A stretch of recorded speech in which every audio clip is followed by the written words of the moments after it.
Awal mungkin bisa diceritakan Mas dulu awal kok bisa main bonsai itu bagaimana?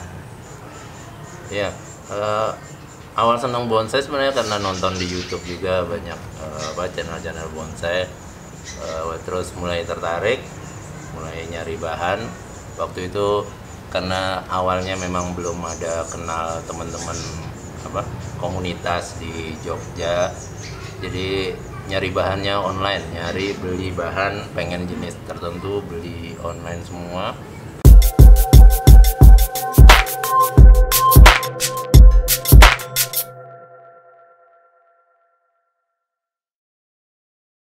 Kemudian eh, akhirnya kepikiran bikin channel YouTube itu karena ya awalnya tujuannya untuk saya dokumentasi proses saya belajar itu. Saya mulai nanam, saya ngapain ngerjain bonsai, saya dokumentasi, saya upload ke YouTube. Kemudian lama-lama banyak yang nonton, malah kesininya nganggap saya master. Padahal saya mulai senang bonsai itu relatif barengan sama bikin channel YouTube belajar bonsai itu. Jadi channel belajar bonsai itu saya bilang saya yang belajar, jadi bukan mengajari, saya bilang. Jadi karena awalnya memang seperti itu, saya dokumentasi yang saya kerjakan. Mungkin kalau teman-teman nonton yang awal-awal itu ya saya nyetek macam-macam, itu memang awalnya seperti itu. Mengapa bonsai Mas? Apa yang dilihat Mas Is, kenapa bonsai itu begitu menarik? Kenapa akhirnya fokus ke bonsai? Oke, ya apa ya? Kebetulan waktu itu memang saya pekerjaan banyak di rumah, kemudian memang saya nyari saya nggak punya hobi sebenarnya. Maksudnya untuk olahraga dan lain-lain tuh saya nggak ada hobi. Awalnya ya cuma senang tanam-tanam cabai di halaman. Tapi basicnya memang senang tanaman. Awalnya seperti itu. Terus lihat bonsai sepertinya kok menarik. Ada tahapan-tahapan, ada proses. Kayaknya menarik, saya coba, langsung suka.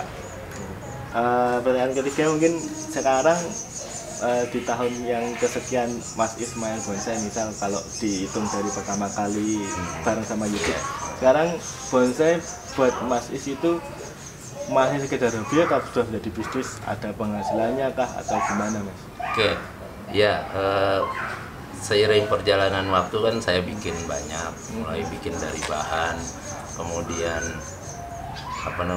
ya mungkin sekedar hobi aja awal, selalu seperti itu. Bahkan lebih banyak keluar duit karena kita beli bahan lebih banyak mengeluarkan duit.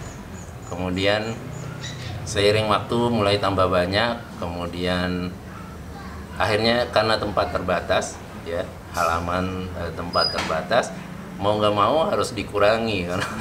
Jadi ya itu mulai menjual.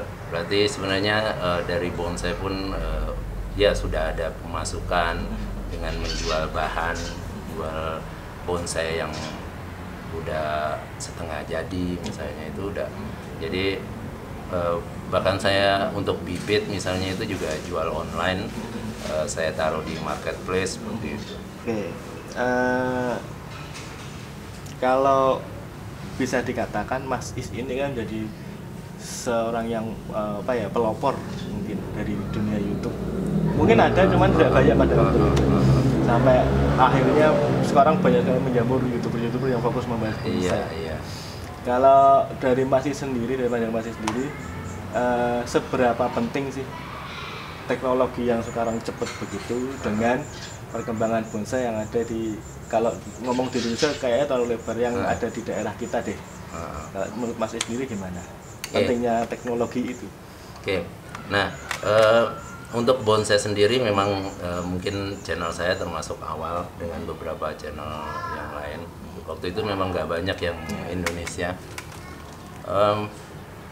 Menurut saya dengan kemajuan teknologi misalnya seperti YouTube, kemudian sosial media, ada sekarang di Facebook juga, Instagram dan lain-lain, dengan basic video itu menurut saya lebih bisa menjangkau lebih banyak orang untuk belajar. Karena saya kalau ngobrol sama senior yang wah dulu mau belajar bonsai itu susah banget, harus beli buku, udah punya buku juga nggak tahu caranya, nggak mau praktek juga nggak bisa. Terus misalnya masalah peralatan juga terbatas sekali, mau beli di mana. Nah dengan adanya kemajuan teknologi informasi lewat YouTube, kemudian sosial media lain-lain, jadi semuanya jadi lebih mudah orang untuk belajar. Dan saya bilang kelebihan video itu kan orang nggak hanya, kalau dulu mungkin hanya ada sekedar website, orang cuma lihat gambar sama seperti baca buku kan. Nah sekarang mereka melihat dan mendengar, jadi mendengar, melihat, otomatis menurut saya pemahamannya lebih mudah untuk memahami apa yang disampaikan dibandingkan hanya membaca, karena mereka melihat langsung prakteknya. Nah seperti itu. Untuk bonsai sendiri saya lihat perkembangannya paling signifikan mungkin beberapa tahun terakhir sejak COVID itu saya lihat itu pertambahan jumlah penggemar baru itu sangat-sangat signifikan, bertambah banyak, mungkin karena orang banyak di rumah ya, terus nyari kegiatan, itu saya lihat banyak sekali. Dan karena mereka baru mulai senang bonsai dan di rumah aja, otomatis medianya kan ya pasti lewat video seperti media sosial. Oke, ini menarik nih Mas, kalau membicarakan tentang orang yang misalnya baru-baru main bonsai nih, melihat di video dan sebagainya. Kalau misal ada yang bertanya, bisa nggak sih bahan-bahan di sekitar kita, kayak misal kalau fikus mungkin banyak orang tidak tahu, beringin lah gitu. Banyak yang ada di selokan dan sebagainya. Kalau menurut Mas sendiri, sahkah menggunakan bahan itu, prospeknya gimana dan sebagainya, monggo Mas. Oke, nah saya selalu menyarankan ke teman-teman yang baru mulai, saya bilang karena suka muncul pertanyaan seperti ini, saya mau mulai main bonsai, sebaiknya jenis pohon apa? Pertanyaannya seperti itu. Biasanya saya jawab, mulailah dengan jenis pohon yang ada di sekeliling kita, itu yang udah positif tumbuh di daerah kita, karena jenis pohon, karakter jenis pohon itu habitatnya bisa beda-beda. Misalnya kita tahu ada jenis antigi tumbuhnya di pesisir, nanti mungkin nggak akan bagus ketika misalnya tumbuh di dataran tinggi sekian ribu dpl misalnya.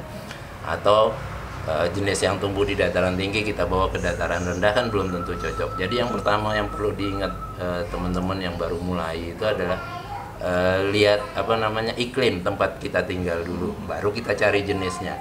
Nah ketika kita cari jenis, kalau misalnya nggak punya modal, nggak punya duit untuk beli bahan bonsai online misalnya, ya cari yang di sekeliling, yaitu ficus nempel di tembok, di selokan, di mana itu bisa. Asal Jawa menurut saya umum di seluruh Indonesia ada, dan yaitu jenis-jenis ficus biasanya umum. Kemudian ya bisa mulai pakai bougainville, asoka, atau apapun yang ditanam di pagar misalnya, itu bisa dibuat untuk mulai membonsai. Saran saya cari yang berbatang keras, itu awalnya yang berbatang keras, jenis apapun sebenarnya. Jadi untuk mulai. Nah kalau misalnya punya duit, bisa beli online, saran saya cari yang pertumbuhannya cepat. Kalau misalnya harus milih jenis, cari yang pertumbuhannya cepat. Saran saya sancang, waru, lo itu cepat, mudah buat belajar. Nah, kenapa cari yang pertumbuhannya cepat? Supaya tahapannya itu segera tercapai, karena kadang kita yang baru mulai itu kadang kurang sabar, jadi pengennya cepat, pengennya selalu ngutak-atik. Jadi cari yang pertumbuhannya gitu. Oke. Nyaut lagi Mas soal itu Mas. Banyak orang yang bonsai itu tendensinya bukan cuma buat hobi gitu Mas. Iya. Ada yang tendensinya, wah kayaknya bonsai bisnisnya bagus. Oke. Kayak pasti mahal harganya kan, yang sering iya, ada di media lah, bahkan sampai 1 M. 1 M ya. Nah kalau kita ngambil di sekitar kita, di selokan atau di tembok tikus itu, ada Kans untuk mahal. Kans untuk mahalnya apa ya, Mas? Iya, oke. Jadi bonsai nanti untuk jadi bagus itu kan perlu tahapan, dan biasanya itu dimulai dari bahan. Bahan itu bisa dari semai biji, cangkok, atau mendongkel di selokan itu juga bisa. Nah, jadi milih bahan itu penting, ya. Jadi bukan berarti misalnya yang dari selokan itu nanti nggak bisa bagus, bisa, ya. Misalnya kita, karena itu sama aja dengan mendongkel. Mungkin dia tumbuh dari biji. Kan kita juga nyemai biji, kita juga nyangkok untuk bahannya, untuk bahan awalnya. Nah, setelah tahap kita menyemai atau mendongkel itu kan selanjutnya kita program. Nanti kita tata akar, bikin akar, nanti bikin percabangan. Jadi menurut saya bukan masalah asal bahannya dari cangkok, semai, dongkel, itu semua ada kans untuk jadi bagus. Tergantung nanti tahapannya, itu pemrogramannya memang programannya serius untuk buat kaki, buat cabang dan seterusnya. Jadi semua bisa. Dan kalau kita ngomong petani bahan bonsai, ya mereka juga semuanya dari bahan gitu, dari setek, dari cangkok, kemudian dibesarkan di lahan sambil diprogram buat akarnya, dan kemudian nanti untuk dijual. Nah, petani biasanya hanya bikin bahan di lahan, kemudian dijual setelah mungkin 3 tahun sampai 5 tahun untuk dilanjutkan oleh penghobi bonsai, oleh kolektor. Jadi panjang tahapannya. Dan saya bilang kita mau main bonsai ini kan ada levelnya, ada tingkatan pemain, pemain. Nah, kita ini mau menempatkan diri kita di mana? Tadi ada yang mau jualan, tendensinya jualan. Ada yang mau jualan. Nah, saya bilang tingkatan orang di bonsai ini mungkin kita lihat yang paling kita dari awal ada pendongkel. Ada pendongkel, yaitu dia kerjanya cuma mendongkel aja. Mendongkel, bisa juga dia senang bonsai juga, terus dia nerusin atau menjual bahannya. Kemudian ada petani. Petani ini sama juga, dia juga senang bonsai. Ada yang senang bonsai, ada yang memang bikin bahan di lahan, di kebun untuk dia sendiri atau untuk dijual. Nah, saya ada di situ sekarang. Itu petani. Kemudian nanti ada penghobi, hanya sekedar penghobi aja. Jadi dia membuat bonsai, membuat bahan bonsai hanya untuk dia nikmati sendiri. Ada. Kemudian setelah itu ada juga yang posisinya penghobi, kemudian jual juga ada. Kemudian ada posisi trainer. Trainer ini tukang yang dipanggil untuk mengerjakan bonsai, kolektor atau orang-orang yang sibuk, yang nggak sempet ngerjain bonsainya. Nah, itu ada trainer. Kemudian saya bilang yang paling atas itu ada ada pedagang, ya. Pedagang memang dia jual beli aja. Kemudian ada kolektor. Kolektor itu ada juga yang jual, ada yang sama sekali nggak pernah jual. Nah, biasanya dia beli aja, kerjanya beli aja, menikmati, seperti itu. Ini banyak yang tanya, banyak yang pengen tahu soal bonsai atau bahan bonsai lantanan. Yang ada orang yang bilang itu kembang telek atau itu. Kalau dari Mas Is sendiri, apakah sudah pernah mencoba? Terus bagaimana prospeknya atau kelemahan kelebihannya? Monggo Mas. Oke. Nah, untuk lantana sendiri saya pernah bikin videonya beberapa kali, bahkan saya sampai coba nanam juga, saya pernah bikin beberapa kali video lantana, termasuk pengenalan jenisnya di alam liar seperti apa lantana. Menurut saya lantana kelebihannya lebih di bunga, gampang hidup, kemudian saya bilang bandel juga. Nah, tapi sayangnya lantana ini mungkin belum populer, saya bilang belum populer untuk dijadikan bahan bonsai, karena mungkin karena belum ada contohnya yang sudah matang. Atau misalnya kita ngomongin standar kontes mungkin di kelas-kelas tertentu itu lantana belum ada. Jadi ketika jenis tertentu seperti misalnya lantana atau putri malu atau mungkin tambat sapi pernah rame di media sosial misalnya, ketika dia belum ada di level tertentu, di kelas tertentu di pameran, itu biasanya dianggap belum, saya bilang dia belum terbukti mampu, belum teruji jenisnya. Nah, ketika saya bilang ketika jenis tertentu nggak ada di kelas tertentu di pameran misalnya, biasanya karena jenis itu punya kekurangan sehingga dia belum bisa mencapai ke situ. Nah, ketika kita ngomong lantana sekarang, seharusnya kan mungkin senior-senior kita yang tahun 80-an, 70-an seharusnya udah bikin lantana dan ada yang bagus saat ini, harusnya toh. Nah, jadi menurut saya ketika sekarang belum ada lantana yang mungkin sampai mateng, berarti memang jenisnya yang nggak nyampe gitu loh. Nggak mungkin yang senior kita tahun kapan itu nggak pernah ketemu lantana dan nggak dicoba gitu. Jadi patokan saya seperti itu, selalu lihat di pameran. Ketika di pameran, di kontes, di kelas tertentu, jenis tertentu nggak ada, berarti dia punya kelemahan. Kelemahannya biasanya di umur. Yang kedua, tahapannya yang nggak nyampe. Jenis itu tahapannya nggak nyampe. Misalnya ketika perantingan mati, ranting, kering, perantingan kering, akhirnya kan gagal terus kan, nggak bisa naik kelasnya gitu loh. Nah itu. Berarti kalau misal saya bisa bilang, kenapa sekarang justru lantana menjadi bahan bonsai gitu mas? Kenapa dulu saudara-saudara kita tidak melihat itu sebagai bahan? Itu apa karena bahan bonsai sekarang sudah menipis atau jenisnya wah kayaknya ini bagus di bonsai? Gimana itu faktor apa sih mas? Oke, menurut saya karena faktor media informasi tadi itu mas. Karena orang nonton di YouTube, youtubernya bikin bonsai lantana, wah ini bagus, dan diangkat-angkat, terlalu diwahkan saya bilang. Jadi orang terus karena yang baru mulai itu kan kadang mikirnya memang semua pengen dicoba, semua pengen dicoba. Dan kebetulannya kalau kita ngomong lantana itu mungkin di seluruh Indonesia masih ada lah, maksudnya di daerah-daerah itu banyak ditemukan, jadi semakin mudah orang untuk ngambil. Dan saya bilang karena pengaruh itu tadi, media informasi,